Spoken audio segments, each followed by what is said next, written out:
They hate when you elevate. They stacking up losses, I'm handing them out, yeah, I had to go delegate.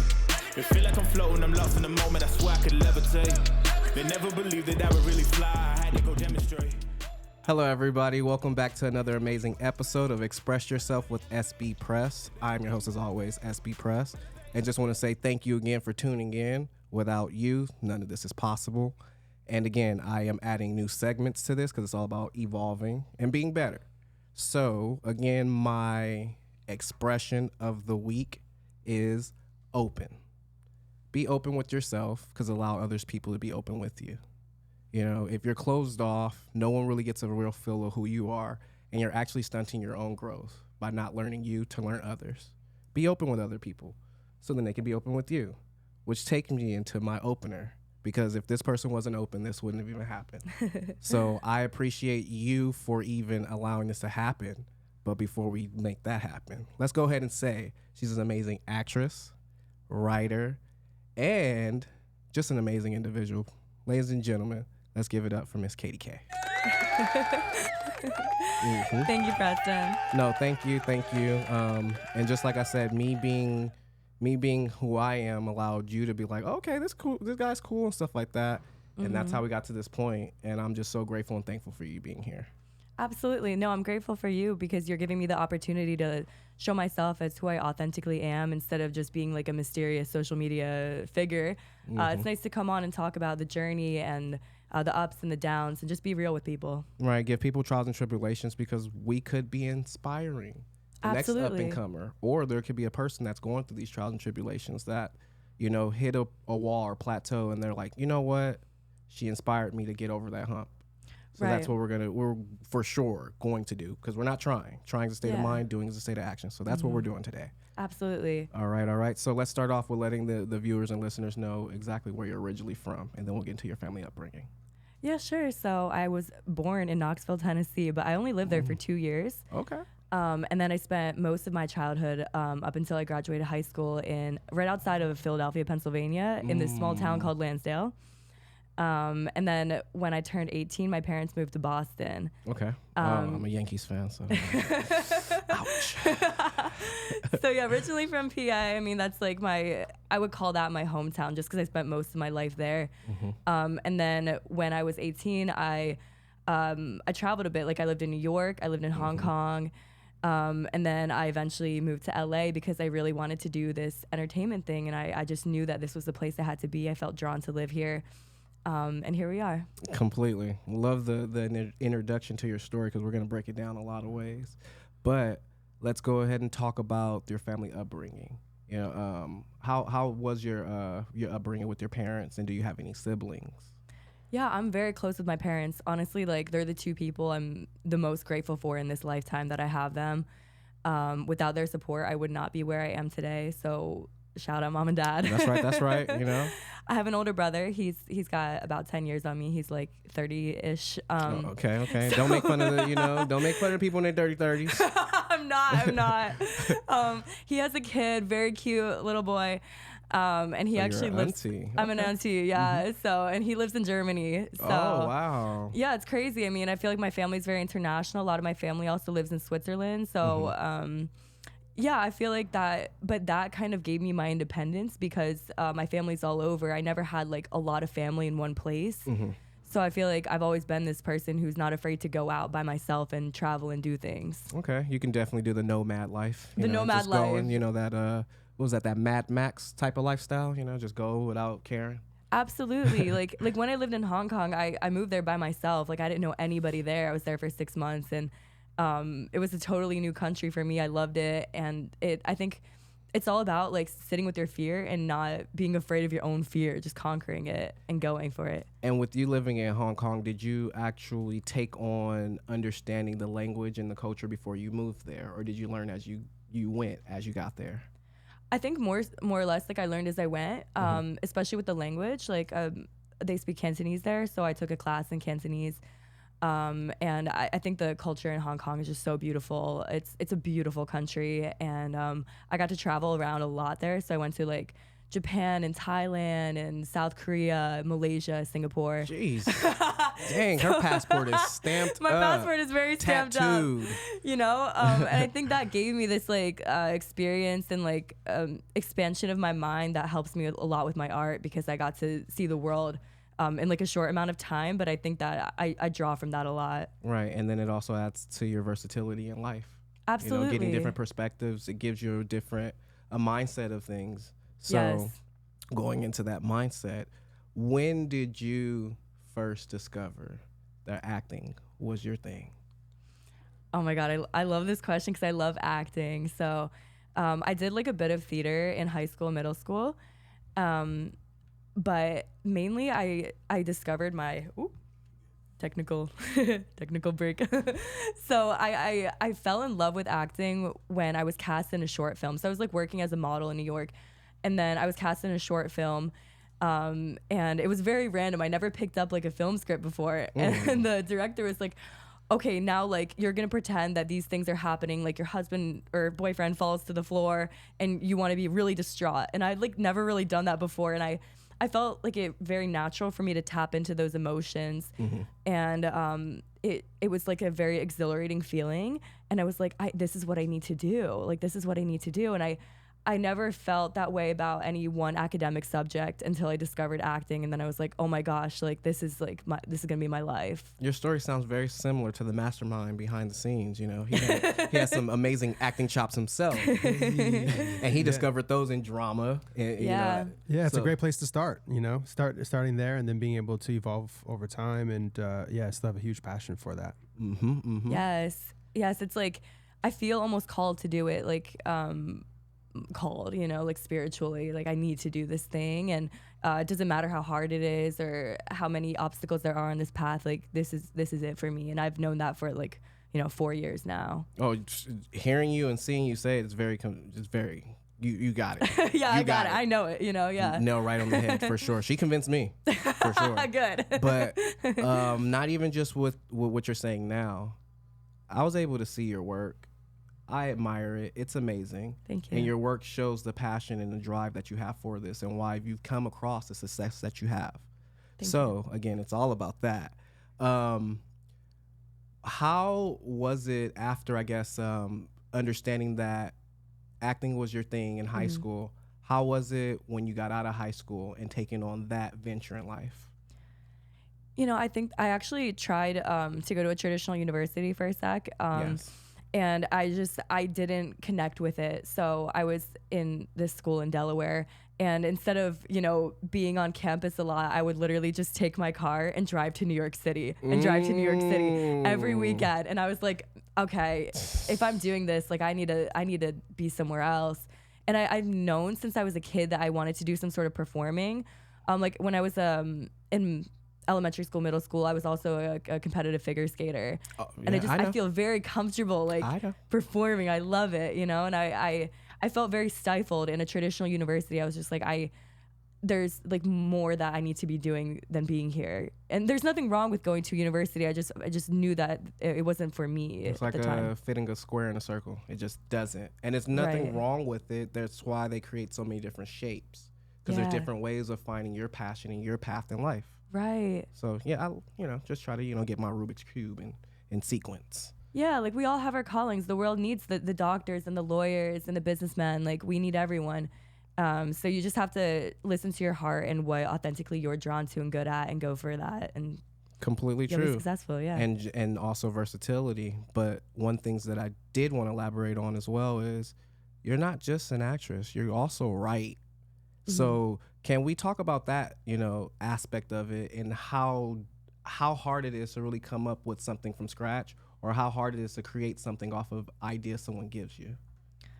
Ooh, I love writing. It's like almost a separate little box in my brain from acting, because writing can be very intellectual. Like it's a mix of, emotion and intellect. I mean, so is acting, but like, writing, you have to sit there and like formulate the words and really like, yeah. So I think that it's not, I get very inspired by things that happen in my life, with writing. So sometimes it's been, like heartbreak or something that is like almost like a negative experience. But I I like to think of it as like being an alchemist and turning it, like using magic to turn your, you know, whatever you're going through, the pain, the hurt, into words and writing. So I write a lot of poetry, and I also write screenplays, but the screenplays are more or less like a creative collaboration between me and another person. Like I really love writing screenplays with someone else. So like right now I have one in the works with Craig Singer, who's the former VP of Disney. Yeah. And we finished a screenplay that's a romance thriller, and we co-wrote it, and then had another writer, Michael Benson, come on and polish it for us. So that's like a full, 100-page screenplay. And that was a big undertaking. It took us, 2 years to write it and polish it. I can only imagine. Yeah. So now we're like looking for, we're just in the producing process of it at the moment. Okay. Yeah. There's also a film going around by the name of Rudolph that I definitely want you to watch. The cliffhanger in the trailer of. It is amazing. Okay. Yes. I just, want to big ups, the mastermind behind the scene as well, because he does directing as well. Oh, very cool. Yes. Yeah. Yeah. Yeah. Yes. We keep it creative over here, from podcasts to commercials to digital to movies, TV. That's the passion. Yes. It's a lot under this umbrella here. And again, for me, it's mastermind or nothing. So, yeah. Going back into your writing aspect, do you have a particular genre that you do like to write? Ooh, I mean, I love writing thrillers or something a bit surrealistic, like something a bit outside of reality, because, I feel like I just love letting my imagination stretch. Like what kind of world can I create that maybe isn't like the world that we're in? Right. And then secondary to that, like I like infusing both like philosophy and comedy into my writing, like something that's deep but also funny, because I think that it is like the deepest things that can be very funny.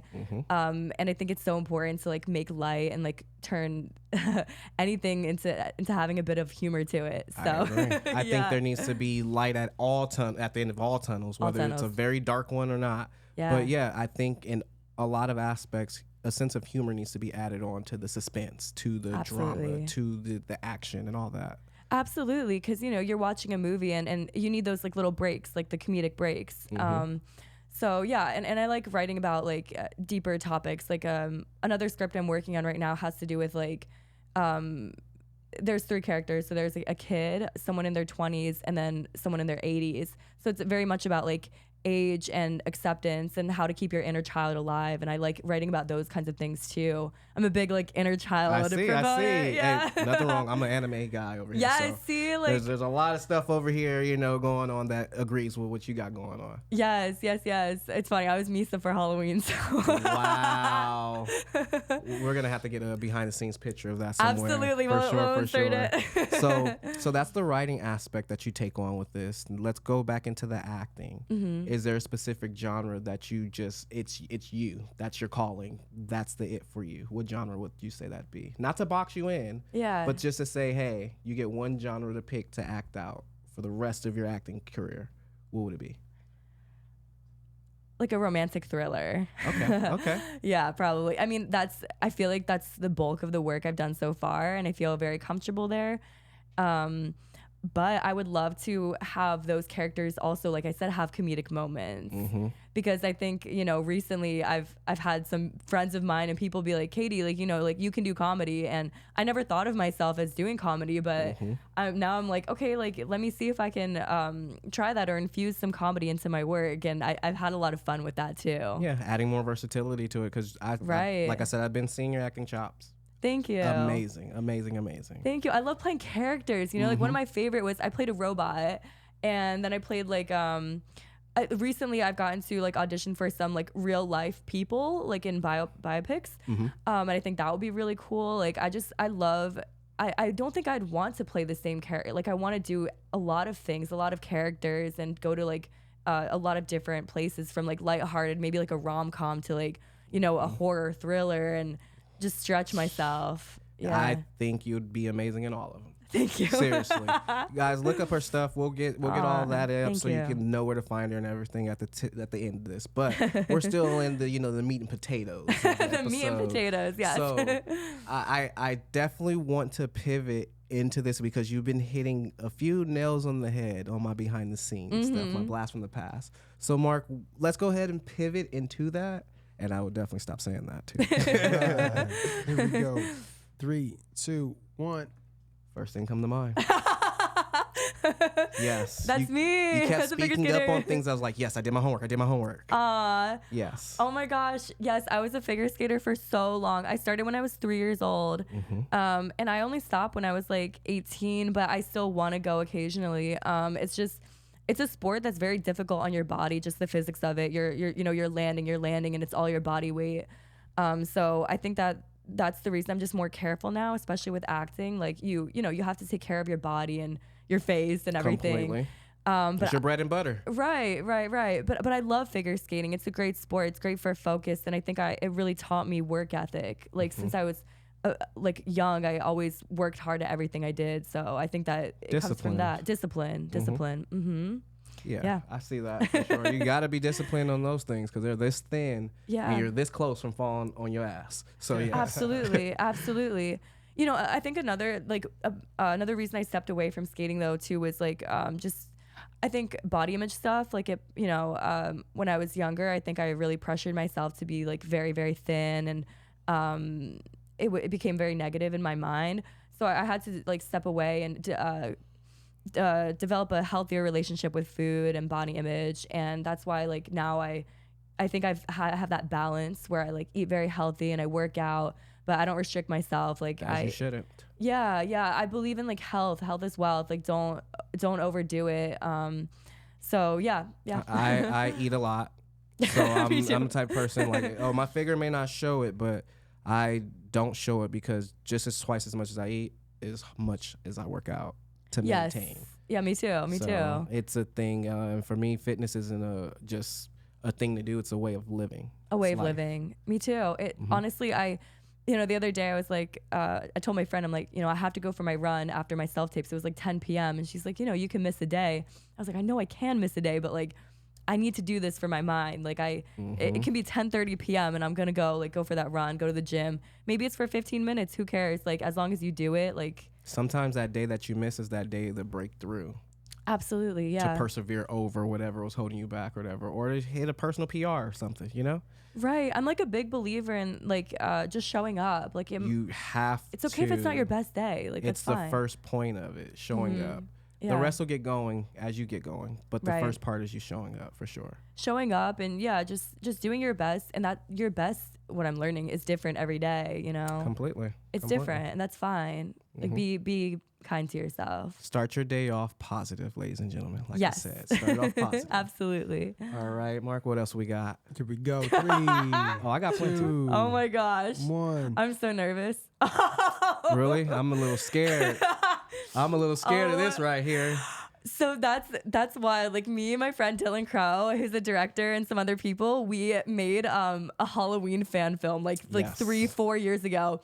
And what's funny is it actually got maybe like 300,000 plus views on YouTube. And we're gonna make a second one, and it's just so fun because why not? I saw the little flyer for that too. Yeah, and like I think the reason we did it too is, I mean, they're big in the horror community, and also you have a built-in audience when you're using like an IP like that. I mean, not that we use the name because legal reasons, but like when you're making a fan film, like you already have an audience for that. So it's like you kind of know that these people will watch it and see your work.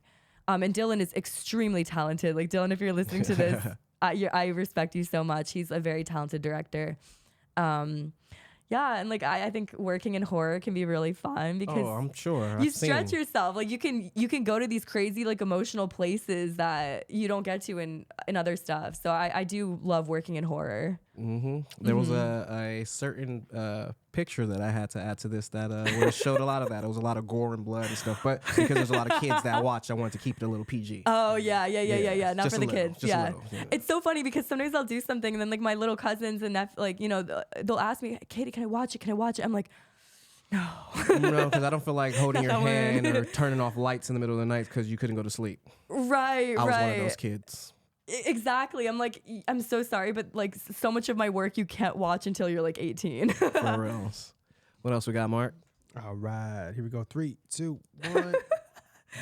Oh, Damn. Interface. Oh my gosh. Chemo, another very talented director. That's out now on streaming platforms. It's on like Amazon, probably like Apple TV, I think it's called. That was a sci-fi film that we did like 3-4 years ago too. That was really fun.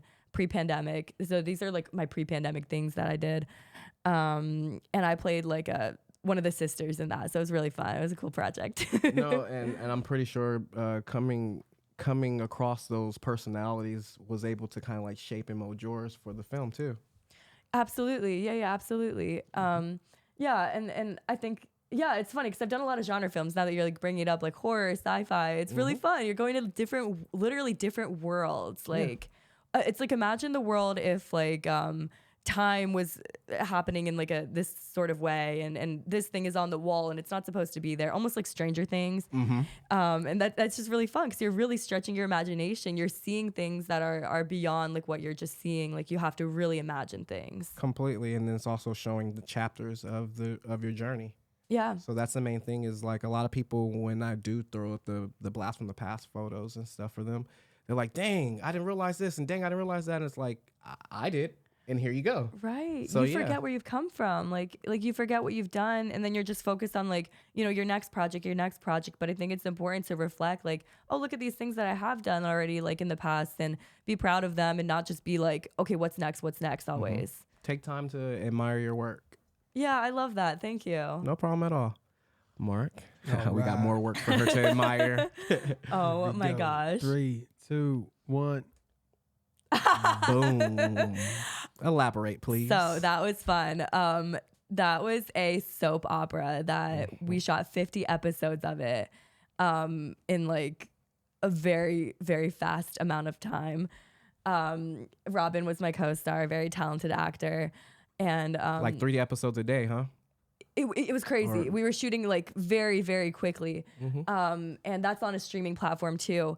And it's funny because they named it, at first it was called something else, but they named it Reincarnated Love, Amy's Revenge. So in that I played 2 characters, Amy and Ivy. So Okay. Amy gets her revenge and becomes a secondary character, Ivy, who comes back, has like a Slavic accent and, walks differently, has a different persona. So that was really fun to play 2 characters in one project and show like the differences and really tap into like different energies within yourself. Was it difficult for you to memorize basically 2 different individuals, even though you're just one? Honestly, it was kind of like day of. I was just like, okay, feel the energy of the character, like feel it. It's a very visceral thing. It's hard to like almost explain it, but it's like every person has like their essence and the way that they go about the world. So it's like tap into that, and you become that. And then when I'm preparing for roles, I'll spend a lot of time like in the body of the characters. So, like I'll walk around my apartment, like how that person walks, how do they speak, how do they look at things, how do they observe and take in information, and it's very interesting to like build those characters. And then when you're on set, you just like snap your fingers and you can like enter that body. Turn it on, yeah. We'll get to the practices of how you turn them off, though. Oh yeah, sure, yeah. What else we got, Mark? Go 3, 2, 1. Boom. Upstream. Oh my gosh. Okay, so that one, it was a 15-minute short film that got into the Academy Awards qualifying Ellie Shorts Fest in Los Angeles. And that one I played a robot in, an artificial intelligence, who's trying very hard to understand why the person who ordered her won't accept her, love and the things that she offers. Amazing trailer, by the way. Thank you. I'll send you the film. And it's just a really beautiful reflection on, love and what makes somebody human, because throughout the film, my character actually develops the ability, due to like a computer virus, develops the ability to feel emotions. So then you're seeing this artificial intelligence start feeling empathy and crying and laughing and feeling love, and it is this philosophical question of like, at what point is something human or not? Right.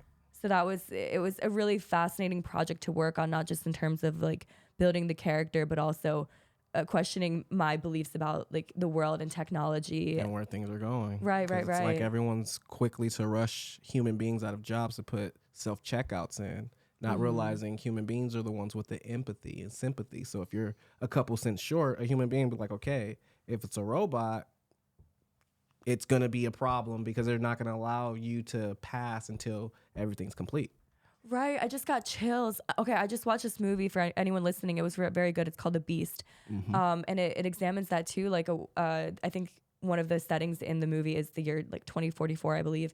And like AI has really taken over, and it examines a world devoid of human emotions, and trying to like cleanse people of their emotions.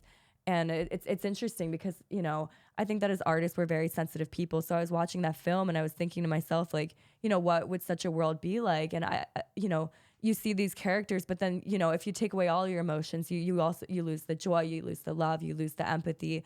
And yeah, I love being human and like living in this world where we have all those things. Right. And it's a better understanding.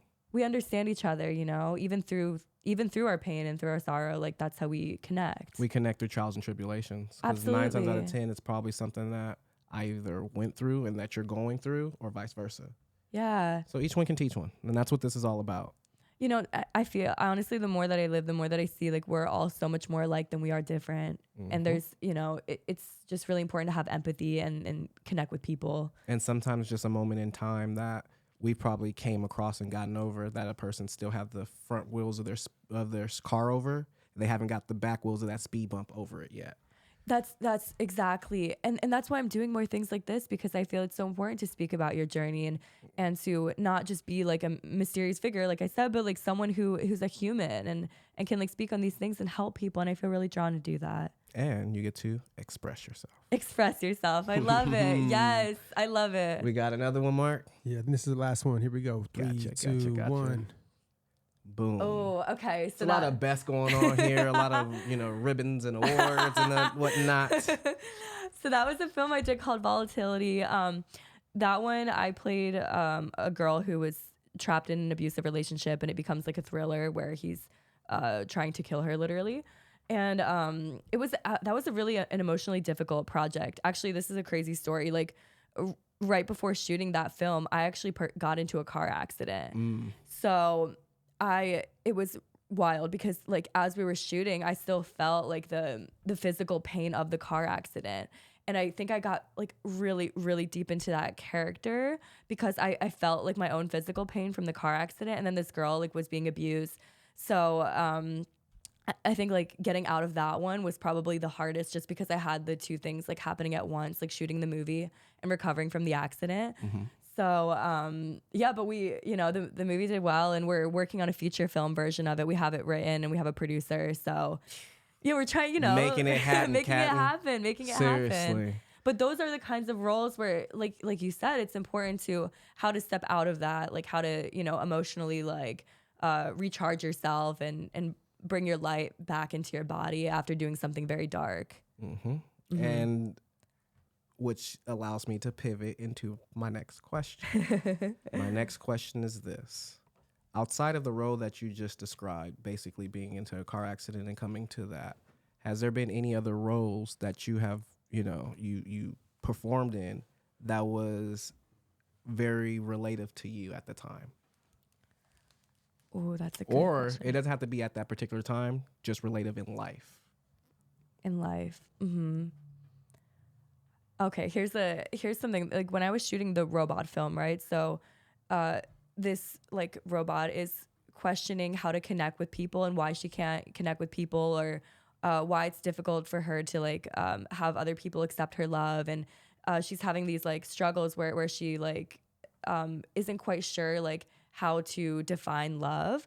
And I think that that's something that, you know, I brought my human self into the robot, like, because I think as humans sometimes like it can, you know, we can have our struggles with like, not that I struggle necessarily to like connect with people, but like struggles with like how to, you know, build a super healthy relationship or things like that. So honestly, it's funny because it's like almost playing a robot in at the time, I felt very connected to that as a person.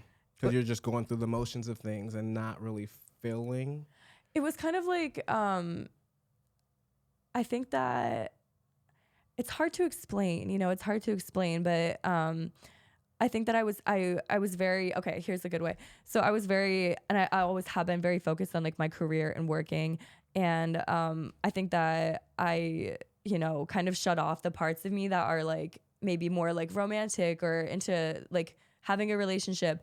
And playing that role, it's like, it's also like this robot who's just trying to like perform, and then she can't understand like romance. And I think that that's like how I connected. I was like, yeah, because sometimes like, people who like work really hard, like you forget that there are more aspects of life than just working. So I feel like maybe that's the connection that I had. Oh, I understand that way too well. Coming into, again, full-time podcaster, got things going on, a whole bunch of things. So my main thing is, in order for me to even potentially get into a healthy relationship with someone, they have to be understanding to, I might get a call today that might change tomorrow. Mm-hmm. But if I'm too busy worried about that moment in time, then I won't be able to see the potential in the future that could come. Right. So it comes with just, again, understanding of there's going to be moments in time to where we're going to have to still grow individually in order for us to be able to grow collectively. Right. And, like, I think that it can be hard. Like, for example, if you're in the industry, and then, even with sometimes like with just a friendship or any sort of relationship between you and another person where, I get an audition request from my agent or manager, and I have to go. It doesn't matter what plans I had that day. Like, I have to go do it. And it might take me 4 hours, and I have to cancel everything. So it is this very like quick and very, life that's not quite reliable, because you just like have to be on call for the people that need you, like, or the opportunities that are presented to you. And I think some people, if they're not in this world, it's hard for them to grasp that, because they're just working their job, and then they have this set time outside of their job. But we don't have that. Like, we work 24/7. Oh yes. I've been up since 2 working on all the stuff for this. Yes. So for me, this is, I live, breathe, eat, sleep, and shit. This shit. I want to, this is what I want to do and give to the people. Yes. So it'll come to those points to where it's like people admire us for what we do. They're interested in us. But then when they get to see all the hard work that we put in and all the sacrifice we make outside of this, they cannot understand that. No, honestly, like, yeah, I'll tell you, like, my day yesterday, like, basically I from 10 p.m. until, like you said, 2 a.m. was there. I was working on a self-tape with my friend. And then before that, like, I was on the phone with my mom, who will help me, like, rehearse, like, my lines for things. And, it's like, I was supposed to have, like, meet with somebody, like, another friend at, like, 10. I was like, I'm so sorry. Like, I can't. And it's just really important to have people in your life who understand that, and who understand who you are fundamentally, and that without this kind of life, without doing these things, you wouldn't be who you are. So be like, surround yourself with people who don't get frustrated by that, who just accept you. But that's another reason why they say surround yourself by people that are go-getters. Absolutely. Because they'll understand that you're out going to get it, just like they are. Yes. So each one can teach one, Absolutely. And like, there's some of my best friends, like, we don't see each other for like 2 months at a time, just because we're all so busy. Like, a lot of my friends are also, actors, models, creators. And that is one thing I love about social media, because then we can be like, oh man, look, I have a good friend, Anastasia. I'm like, look, Anastasia's like in New York right now shooting a campaign, and then like I'm on set somewhere else, and still connected. We connect. So that's definitely a positive thing about social media, is like, because we're so busy, we don't get to see each other. It's nice to like have a platform where we can like. Right. We'll figure out a day to break bread, but right now we up here making bread. So it's one of those situations. It's like, if you don't allow me to establish my future, then I won't be worth anything later. Yeah, like that's what we're doing, building. And like, one thing that is important though, is to like, look back, like, look how much you've already built, and then keep building. And then keep on building. Exactly. Admire as you're still moving forward. Exactly. But also, like, admire, I like that what you said, because I will get caught up in feeling like there's still so much to do. So it's like, breathe, like, relax. It's okay. Like, you've done a lot, and there's an infinite amount of things to do as an artist always. So find a balance in your life. Okay. I like the way she pivoted into that, because it goes into another question that I have for you. Everybody always asks, like, what do you eat? What do you like? And stuff like that. What's a genre that you haven't worked on that you would like to work on? Honestly, a comedy. Okay. Yeah, like I haven't really worked on like a comedy. But I got a call back for like a really big studio film like 2 months ago. And when I was first taping for it, I was like, I've never really done like this kind of comedy. It was very out there. And then I got the call back, and I guess, I talked to my agent about this. We had like a meeting, and she was like, Katie, I think people see something comedic in you that you don't see in yourself. So like foster that. So I feel like maybe that's like my next step is to like try some comedies, like venture into there and expand yourself and be open to like, if that kind of role presents itself too, don't just close yourself off and be like, I need to be very serious and very dramatic all the time. Mm-hmm. Yeah. Now pivoting a little bit. You look amazing. Thank you. You put in the work.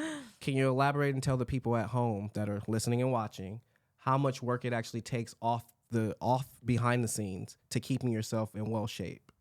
Oh my gosh, so much. If I'm being like, I have an esthetician who I go to like keep my skin clear. I have a hairstylist that I see once a month, and then I do Pilates, I do Muay Thai. Mm-hmm. So it's expensive and time consuming, but that's like our job as, especially like an actor, like you are the person. So, staying, you got to stay in shape, keep your skin clear, like at least me personally, because it improves my confidence. Mm-hmm. And then like as a blonde, I need to get my hair done because I'm naturally a dirty blonde, so I have to like dye it lighter. Mm-hmm. So yeah, it is like this upkeep, and I feel like that's me a lot of the time, is like going from this appointment to that, not just for like beauty purposes, but like just in general, like whether like going from like an audition to then like a workout, and then I have to go get like my hair done, and it's like being disciplined, but then also self-investing. Yeah, absolutely. And I, whatever makes you feel confident. Like for some people that's like having their hair done. For some people that's something else. I take my hair very serious too. Exactly. Look good, feel good, look good. Yeah. You already know. I'm not even gonna say my barber's name because he keeps on putting that damn mirror in my hands after you cut my hair, and I'm like, dude, it'll grow back. There's no need for me to look at it. Yeah. He knows who he is. Yeah. And it's honestly like above all, like keeping my mind healthy, like all my workouts and all that I do. Of course, like I want to stay in shape, but at the end of the day, it's really more about like, this is something that I do to feel really good, like mentally, physically, and stay grounded and balanced. So it's really important to me. Yeah. Completely. You definitely want to, have your eggs in one basket and not be all over the place. Yeah. Then you're just a whole bunch of cracked eggs and stuff. Right. No, absolutely. Like stay disciplined. Like, and something I'm working on right now is like, okay, well, what about like sleeping? And I tell people all the time, I guess sleeping? I'll just rest when I'm dead, because right now I am chasing greatness. Yes. No, absolutely. Like, and some of the work that I do is like in a completely different place. So if I just shot a film in New York, so then it's like, well, LA to New York is fine because they're ahead. So then it's I know how we were talking. You were already in New York, so I know. I so it's vividly watch. But you have, again, it's like taking care of yourself when you're traveling for work and shooting somewhere else. And like, I'm working on the sleep thing right now. So good. A lot of people tell me the same thing, and it's just like, a couple hours, because what I am on the verge of accomplishing can wait. Like the rest part can wait. But the changes and the things that I'm coming across and the things that I will do is more important. So again, I'll rest when I'm dead. Yeah, it's like balance, because I need to get like at least an adequate amount of sleep to be able to remember things. Because for me, memory, like as an actor, I have to remember a lot of things. So I found that like I do need to sleep like this base amount just to keep my brain like, able to perform at that level. Because sometimes I'm having, like 4 auditions like a day, and then I have to remember like, 10 pages of dialogue and shift from character to character. So it can be a lot on the brain. So for me recently, it's just been like, how do I keep my brain like very healthy? Okay. So we're talking about shifting. Let's shift into my final segment. Okay. It's called the Shoe Pug Inspirational segment. And what I would like you to do after I go ahead and tell you, you've been an inspiration. You've been amazing. I appreciate this. And this is more than just sitting at this table. There's conversations outside of here and understanding. And I appreciate you being open and understanding, and a gift. So I have a gift for you. Oh!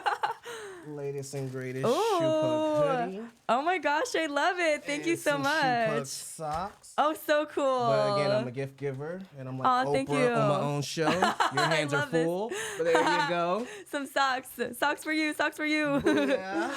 Oh my God, I love it. Another person behind this. Booyah. Yes. Yes.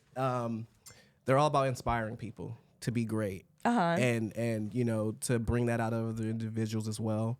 So could you elaborate on a moment that inspired you to become the individual you are today? Oh, a moment that inspired me. Well, that's a good question.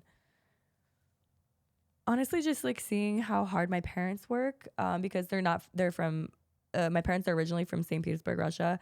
And they immigrated here in the 90s and before I was born. And I just seen like they didn't come to this country with a lot of money or anything, and just seeing like how hard they work to get to like, you know, have like stable lives in this country has just been a huge inspiration. My brother also works really hard. I have a lot of respect for him. So I think more than like a singular moment, it's just been like being surrounded by these people who work really hard and also allow me to be my authentic self. Like my parents never told me that I couldn't do this. They were always like, you know, you can do this, like go do it, do what, you know, do whatever makes you happy, as long as you work hard and, you know, stay healthy and all that.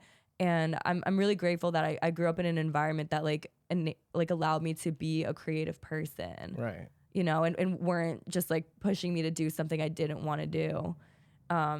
Yeah, because I think that's really important, is just having supportive people around you, and that's been what inspired me the most. Completely. And the hard work and journey that they came over here and did, what they established, you picked up and you ran with it, and you're continuously adding to the legacy that they begun. So Yeah. I definitely want to give you your golden nuggets, because flowers die. So definitely have to give you your golden nuggets on that. But we are unfortunately at the near end of this. Aww. But it's okay, because just like everybody, I'm going to ask you again, will you be a repeat offender on this platform? I would love to come back. I would love to come back. Definitely. And there's, again, one episode doesn't do any justice, because there's so many layers to you as an individual. Oh, thank you. And we'll be breaking that down each time you come. Yes. So let the listeners and viewers know your Instagrams and other ways of finding you and stuff, and your amazing work. Thank you. Thank you. Honestly, the only social media platform that I really am active on is Instagram, and it's Katie, Kaay. It's Katie K. Katie K. Yeah, I might get on TikTok eventually, but right now I'm not really active on there. It's just Instagram. Cool. And is there an up-and-coming project that you would like to leave them with? An up-and-coming project. Everything right now is under wraps. It's all secret. I can't share too much. I was trying to get her to drop some top secret stuff. Yeah, I'm not allowed to share. But you're all good. You shared enough, and I can't wait to have you back to share even more. I'm so excited. Thank you so much. I'm excited. And you guys already know who I am. It's your boy, Sbpres. So ladies and gentlemen, like that, we're gone. First, let me demonstrate how you can rise to the top. Yeah, I had to elevate. Yeah.